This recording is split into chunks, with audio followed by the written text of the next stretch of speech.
Attention, faux billets en circulation. Le fléau menace l'économie nationale, affirment les citoyens camerounais. Depuis la circulation des nouveaux billets de banque en décembre 2022, destinés à renforcer la sécurité monétaire, de nombreuses contrefaçons ont pourtant fait leur apparition sur le marché. Cette situation inquiète les commerçants et les consommateurs. Ces faux billets, souvent difficiles à détecter à l'œil nu, perturbent les transactions quotidiennes, entraînant des pertes financières importantes pour les acteurs économiques locaux.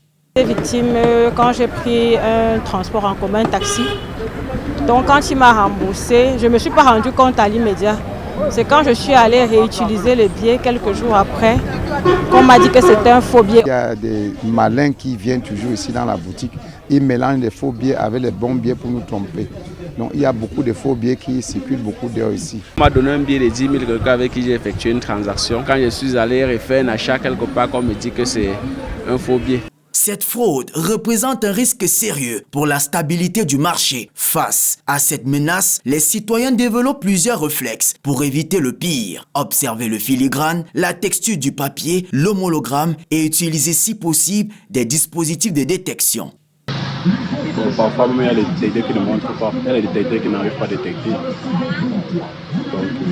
Donc en fait, j'ai maîtrisé cette méthode parce que je suis habitué au toucher d'argent. Donc il y a trop expérimenté à faire. Donc vraiment en regardant sur l'ampoule, comme mettant là sur l'ampoule, peut-être au rayon du soleil, je vais voir, détecter. Même si tu mets sur un détecteur qui est meilleur, tu feras la même chose. Souvent j'utilise la salive, je touche le billet pour ressentir la matière aussi. Parce qu'il y a le faux billet, quand tu mets derrière la salive, tu essaies un peu de frotter ça s'enlève déjà. Le billet là se gâte déjà, mais quand c'est le faux billet, quand tu mets la salive, tu gardes un peu, ça ne se gâte pas. La lutte contre les faux billets n'est pas seulement une question de sécurité individuelle, c'est une priorité économique. Protéger la monnaie, c'est protéger les emplois, les entreprises et l'équilibre du marché.